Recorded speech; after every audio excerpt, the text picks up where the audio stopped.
இஞ்சி ஈடு பழகா, மஞ்சாச்சாவ பழகா, கள்ளச்சீரி பழகா, மறக்கமான கூடு தில்லையே. இந்த சோபா நல்ல பழசாயி வெளுத்து போயிட்டு நம்ம சின்ன மருமகிட்ட சொல்லி ஒரு அழகான ஊதா கலர்ல ஒரு சோஃபா வாங்கி போடணும். அதுல உட்கார்ந்தது நல்லா இருக்கும். எத்தே, நானும் இவரும் கொஞ்சம் வெளியே போயிட்டு வரோம். வீட்டை பாத்துக்கோங்கண்ணே. வீட்டுல 1008 வேலை கிடக்கு. வெளியே போறியா? எங்கடி போற? எத்தே, செருப்பு கடைக்கு போறோம் தே. என் செருப்பு பிஞ்சிட்டுல, அதான் ஒரு புது செருப்பு வாங்க போறோம். பிஞ்ச செருப்பு வீட்டுல தானே இருக்கு. நாய் ஒண்ணு தூக்கிட்டு போலையே. கடைக்காரன்ட்ட கொண்டு கொடுத்தா அழகா தச்சு தர போறான். அதுக்கு எதுக்கு துட்டை வேஸ்டா செலவு பண்ணிட்டு கிடக்கணும்? துட்டு என்ன மரத்திலேயே காக்கி? எத்தே, அது ஏற்கனவே 2 தடவை பிஞ்சு தச்சாச்சு. இனிமே தைக்கிறதுக்கு அதுல இடமே இல்ல. வேற செருப்பு தான் வாங்கணும். இப்போ நீ செருப்பு வாங்க போனீன்னா மத்தியானம் சோறு யாரு பொங்குவா? அருணும் மீனாவும் வீட்டுக்கு வந்திருக்காங்கன்னு தெரியும்ல. தெரிஞ்சுக்கிட்டே நீ அவங்கள வச்சுக்கிட்டு சோறு போடாம வெளியே போலான்னு பாக்கியோ? வீட்டுல யார் சோறு பொங்குவா? போய் சோறு பொங்கு போ. ஏம்மா என்ன இப்படி பேசுற? செருப்பு பிஞ்சிட்டு இருந்தானே கேக்கா. ஒரு செருப்பு வாங்கி கொடுத்தா என்ன? ஏல, பொண்டாட்டிக்கு சால்ற அடிச்சுட்டு கிடக்காது என்ன? வீட்டுக்கு விருந்தாளுக்கு வந்திருக்குன்னு தெரியும்ல. அவங்கள பட்னியா போட்டுட்டு நீங்க ஊருக்காடு சுத்த போவீங்களோ? ஏம்மா ஒரு நேரம் சாப்பாடு தானே. நீ செய்ய இல்லைன்னா மீனாவை செய்ய சொல்லு. 2 பேருக்கு செய்ய முடியலன்னா கடையில வாங்கி தின்னுங்க. எதுக்கு இவ தான் செய்யணுமா சாப்பாடு? என்ன இவளை பார்த்தா உங்களுக்கு எல்லாம் எப்படி தெரியுது? வீட்டுலதான் மருமகான்னு ஒருத்தி இருக்கல்ல, அவளை தான் சோறு பொங்க சொல்லுவேன். நல்ல கடையில ஆர்டர் போட்டு துட்டெல்லாம் வீணாக்கணும்னு நினைக்கியா? அதெல்லாம் முடியாது. ஏம்மா நீ செய்யறது கொஞ்சம் கூட சரியே இல்லம்மா. மீனாவை சும்மா உட்கார வச்சுட்டு எல்லா வேலையும் ஆளாவே செய்ய வச்சுக்கிட்டு இருக்க நீ. எது சரி எது தப்புன்னு எனக்கு தெரியும். நீ போய் உன் வேலையை பாருப்போ. எதுக்கு மீனாவை மட்டும் தலையில தூக்கி வச்சுக்கிட்டு ஆடுற? அவ வீட்டுல இருந்து உன்னைய நல்ல கவனிக்கல இருந்தானே எங்க வீட்டுக்கு வந்த. இப்ப என்ன அவ பெருசா போயிட்டாலும் உனக்கு? அவ வேலைக்கு போய் சம்பாதிக்கல. இவ தண்டத்துக்கு வீட்டுல தானே கிடக்கா. வீட்டுல சும்மா இருக்கிறவங்க தானே வேலை செய்யணும். அவ வேலைக்கு போய் சம்பாதிச்சு துட்டை என்ன எங்கிட்டயே கொடுக்க போறா? அவ தானே வச்சுக்கிட்ட போறா. வேணும்னா உங்க மருமகளுக்கு நீங்க செய்யுங்க. இவளை எதுக்கு வேலை செய்ய சொல்றீங்க? இவ என்ன அவளுக்கு வேலைக்காரியா? என்னடி இது? புருஷனை தூண்டி விட்டு தாய்க்கும் பிள்ளைக்கு சண்டையில தூட பாக்கியோ? அதெல்லாம் ஒண்ணும் இல்லத்த. மத்தியானத்துக்கு சாப்பிட என்ன வேணும்னு சொல்லுங்க, நானே செய்யறேன். செருப்பு கடைக்கு இன்னொரு நாளைக்கு போய்க்கிடுறேன். அப்படி வா வலிக்கு. நேத்து மத்தியானம் கறி குழம்பு வச்சிட்டோம்ல. இன்னைக்கு நல்ல ஆட்டுக்கறி வாங்கி பிரியாணி செஞ்சிரு. பிரியாணி செஞ்சு சிக்கனை வாங்கி பொரிச்சு வச்சிரு. என் சின்ன மருமவா நல்ல ஆசையா சாப்பிடுவா. மாலா, இவங்க சொல்றதெல்லாம் கேட்காத. நீ வா, நான் சொல்றத கேளு. நம்ம 2 பேரும் வெளியே போவோம் வா. பரவாயில்லங்க, இன்னொரு நாளைக்கு கடைக்கு போலாம். நான் இன்னைக்கு சமையல் பண்றேன். நீங்க போய் ரூம்ல போய் ரெஸ்ட் எடுங்க போங்க. என் தம்பி ஊருக்கு போகும்போது எங்க அம்மாவையும் சேர்த்து அனுப்பி விட்டுற வேண்டியதுதான். அப்பதான் நம்ம நிம்மதியா இருக்க முடியும். ஐ ஜாலி, கிளவி எப்படியாவது பத்தி விட்டுறணும். அம்மாக்கும் பிள்ளைக்கு சண்டை இழுத்து விடுறதுக்கு பேயா அலையிறாளுக. இவளுகளெல்லாம் சும்மாவே விடக்கூடாது.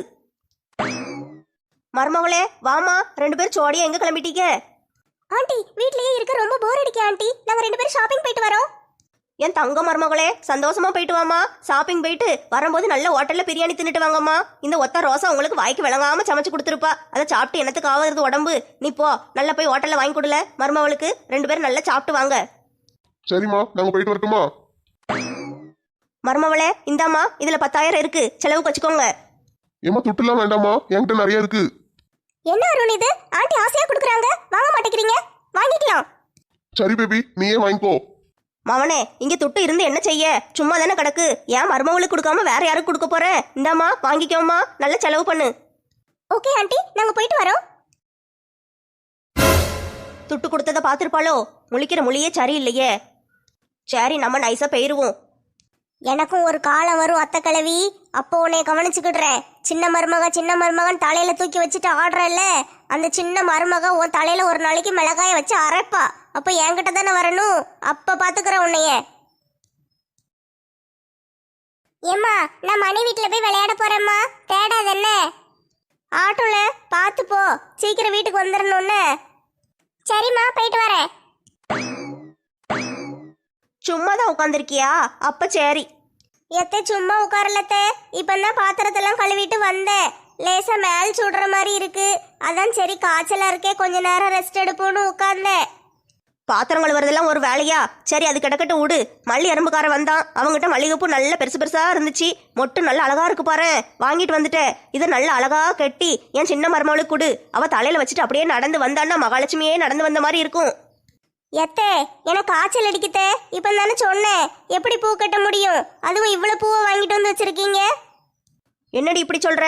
வீட்டுக்கு வந்த மருமகளுக்கு தலையில பூ கூட இல்லாம வெளியே அனுப்பலாமா? நம்மளை பத்தி ஊர்க்காரங்க என்ன நினைப்பாங்க? சீக்கிரம் கட்டி கொடு, அவங்க 2 பேரும் வெளியே போறாங்களாம். பூ கட்டுறதுக்கு வலிச்சு போய் காய்ச்சல் அடிக்கி கண்ணு வலிக்குன்னு போய் சொல்லிக்கிட்டு திரியிறா. உலக அழகி நான் தானு பாட்டு பாடிக்கிட்டு ஊருக்குள்ள எப்படி சுத்திக்கிட்டு தெரிஞ்சேன் நயன்தாரா மாதிரி என்னைய கொண்டு வந்து இப்படி சமையல்காரி ஆக்கிட்டாளே இந்த அத்தை கிழவி. செருப்பு பிஞ்சிட்டு கடைக்கு போய் செருப்பு வாங்கணும்னு சொன்னதுக்கு இந்த கிழவி என்ன நிலையில்லாம நின்னுச்சு. போவே கூடாதுன்னு தடுத்துட்டு இப்போ அந்த மகாராணி ஷாப்பிங் போறாளாம். அவளுக்கு தலையில வைக்க நான் பூ கட்டி கொடுக்கணுமா? எல்லாம் என் தலையெழுத்து. அக்கா பூ கட்டிக்கிட்டு இருக்கீங்கன்னு ஆண்டி சொன்னாங்க, கட்டி முடிச்சிட்டீங்களா? நேரம் ஆகுது, கொஞ்சம் கொடுங்களேன் சீக்கிரமா.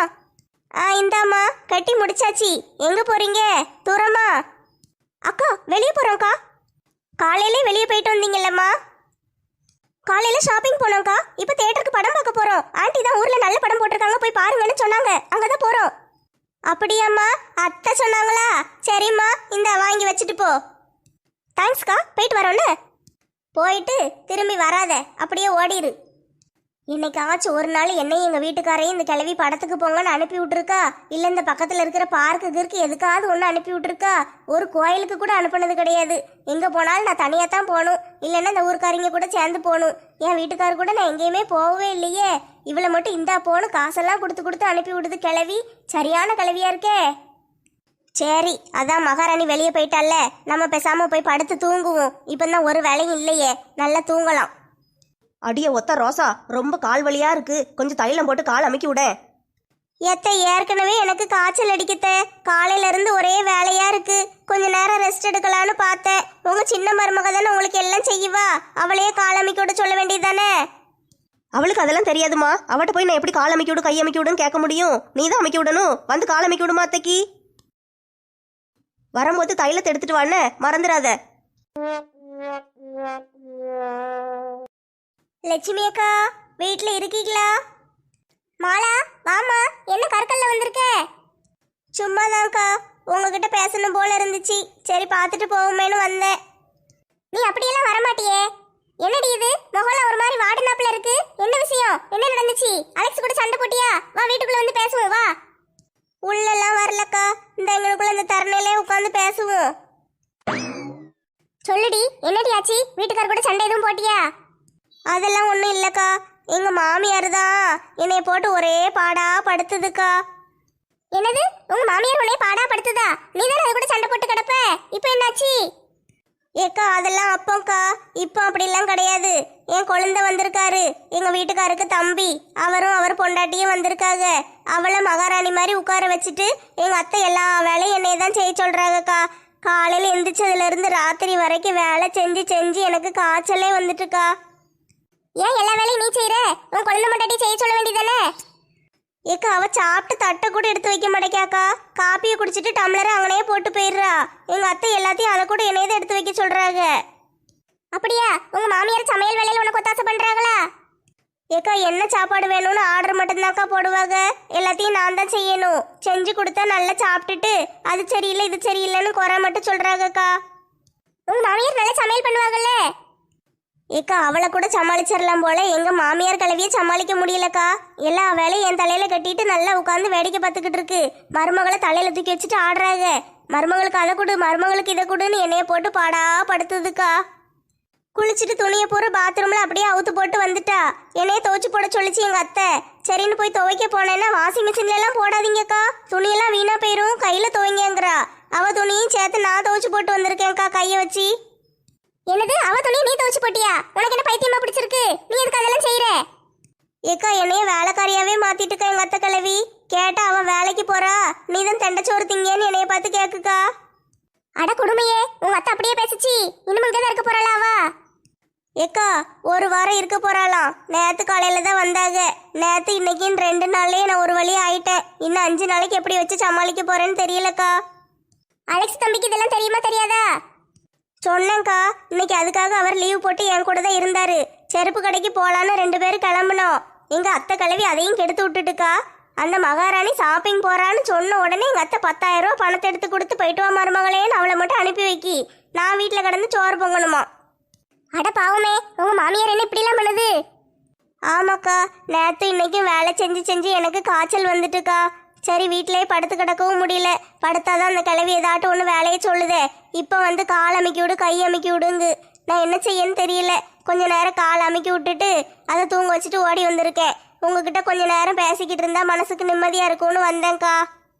நீ கவலைப்படாம வீட்டுக்கு போமாளா? இளிச்சக்கா நெட்டச்சியில இருக்காங்கல்ல, நாங்க எல்லாரும் கலந்து பேசி என்ன செய்யணும்னு பாக்கோம். காலையிலுக்குள்ள உனக்கு ஒரு நல்ல முடிவை சொல்றோம். நீ என்ன பண்ணணும்னு நான் உனக்கு கரெக்டா சொல்றேன்ல, அதுபடியே செய். அவளை ஓட விட்டுருவோம். இன்னும் எத்தனை நாளைக்கு இருப்பா? ஏக்கா இன்னும் 5 நாளைக்கு இருப்பாக்கா. இன்னும் இருக்கிற 5 நாளைக்கு நீ ஒரு டம்ளரை கூட எடுத்து வைக்க வேண்டாம். நீ ஒரு வேலையும் செய்யாத மாதிரி நாங்க உனக்கு சூப்பர் ஐடியாவா சொல்றோம். சரியா? நீ போய் நிம்மதியா தூங்கு. காலையில நான் உனக்கு ஃபோன் அடிக்கேன். ஃபோன்ல என்ன செய்யணும்னு சொல்றேன், அதுபடி செய். சரியா? சரிக்கா.